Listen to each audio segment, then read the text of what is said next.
Please listen carefully. Hello, universe. Welcome to the Optimist Daily Update. I'm Summers McKay. I'm Christy Jansen, and we are part of the team behind the Optimist Daily, making solutions the news. We bring you reader-funded solutions news every day in order to change the tenor of news media, social media, and the direction of your day to help us all get focused on what's going right in the world. 7 days a week, we publish positive news stories written by award-winning journalists and delivered online to your inbox and through our social channels.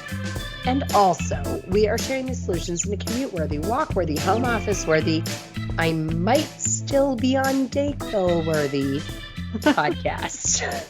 Today is Thursday, the 9th of December, 2021. Okay, so full stop. I am still not well.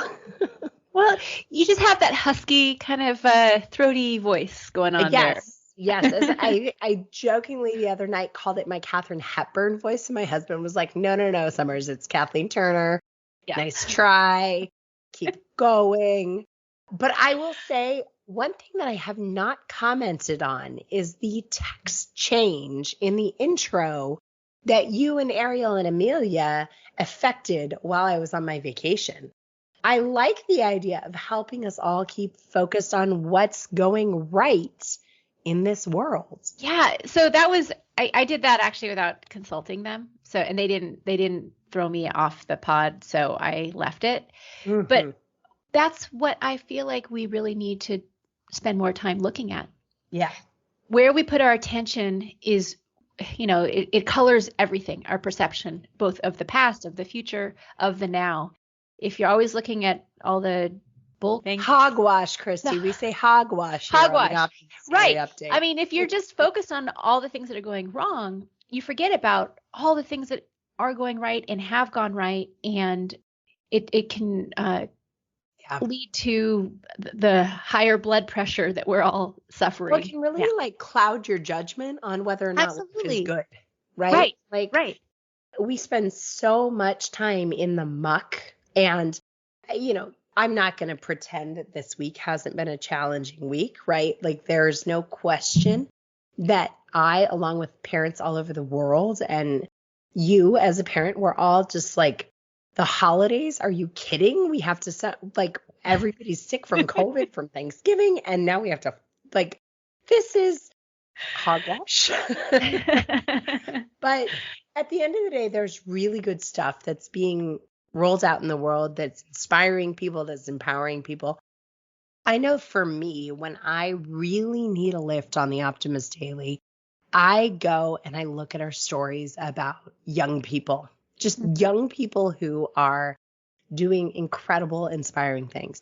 I do it for two reasons. One, because it reminds me, and this is going to sound a tiny bit self-serving, but it reminds me that when I was young, I was fiercely optimistic even then. I know, you weren't jaded enough to be cynical about how little happens in the world. No, not at all. And you were fiercely optimistic, even though your life, both of our lives, weren't rose-colored glasses. There was just an inherent optimism of youth. The second thing I look at it for is I look at the stories of young people because I want to use that as fire and inspiration for my children. Sometimes that drives the older ones crazy. I'm sure at some point it will drive the little one crazy. But right now, I just love reading stories about really, really inspiring young people. Yeah. So, I was listening to this TED Talk the other day.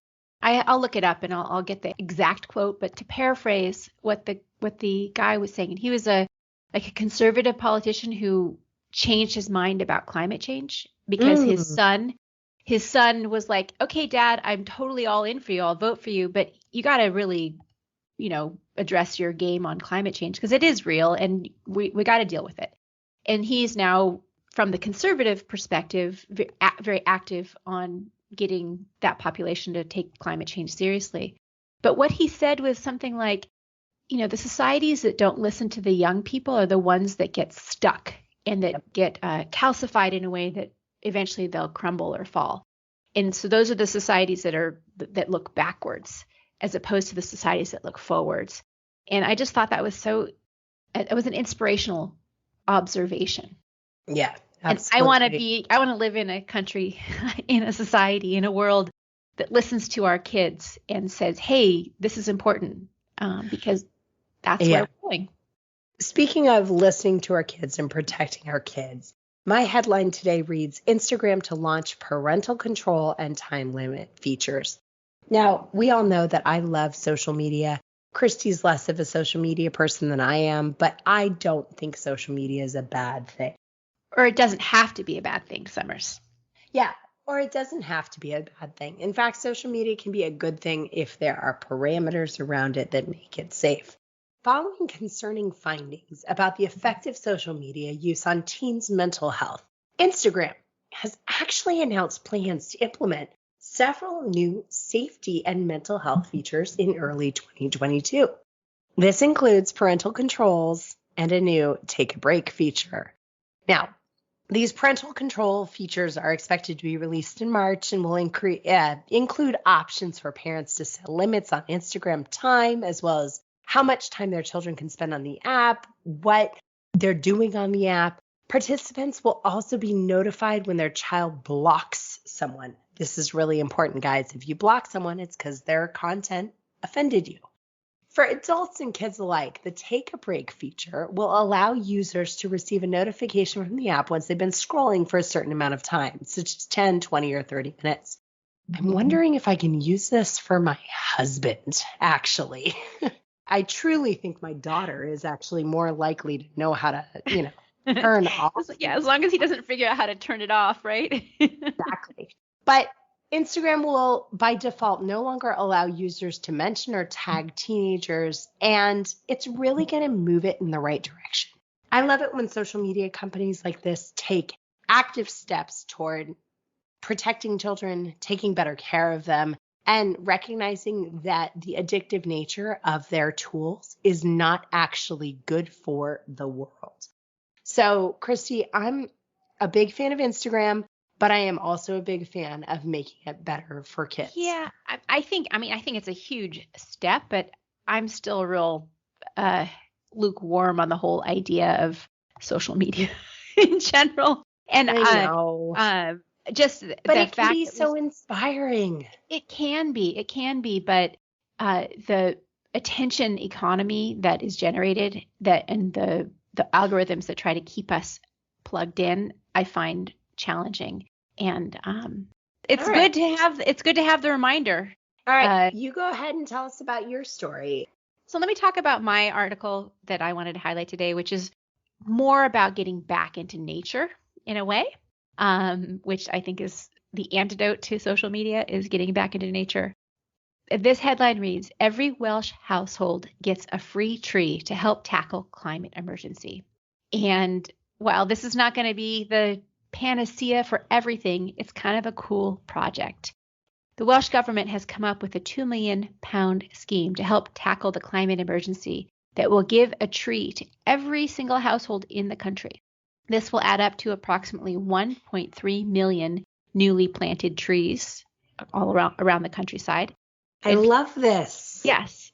People can choose a tree species which is native to their region, and they can plant the tree on their property. But if they don't want to do that, they can also have the tree sort of seeded over to the Woodland Trust in Wales, and those trees will be added to the woodland areas on the household's behalf.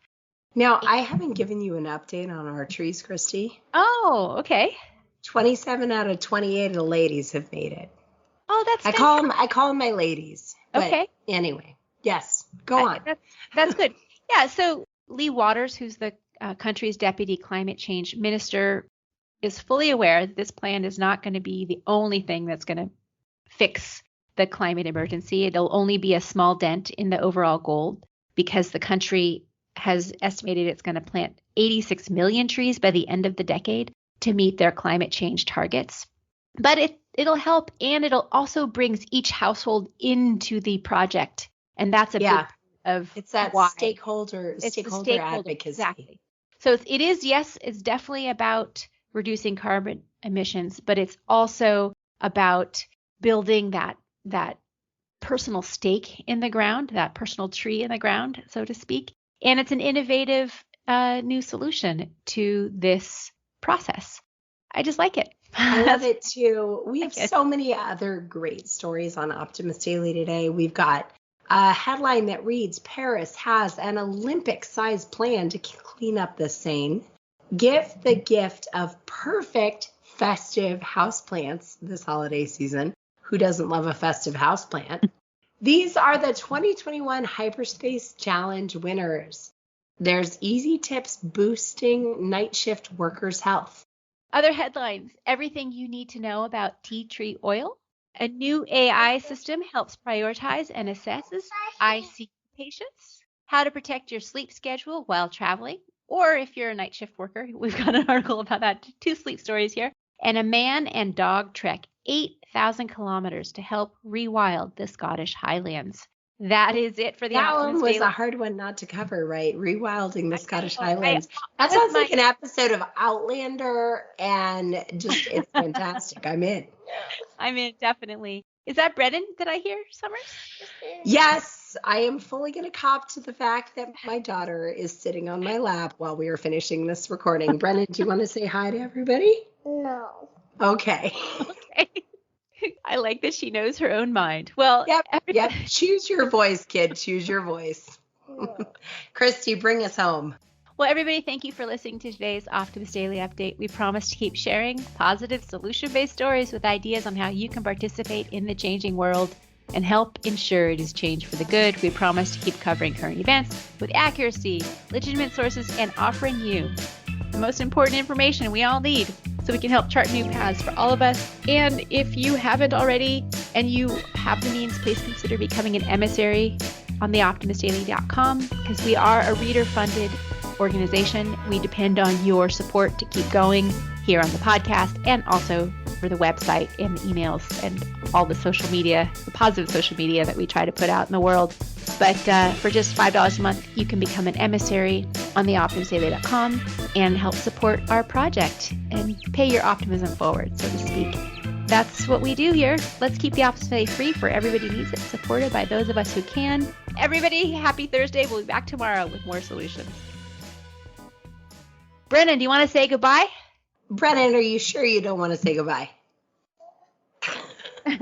That's an affirmed no. All right.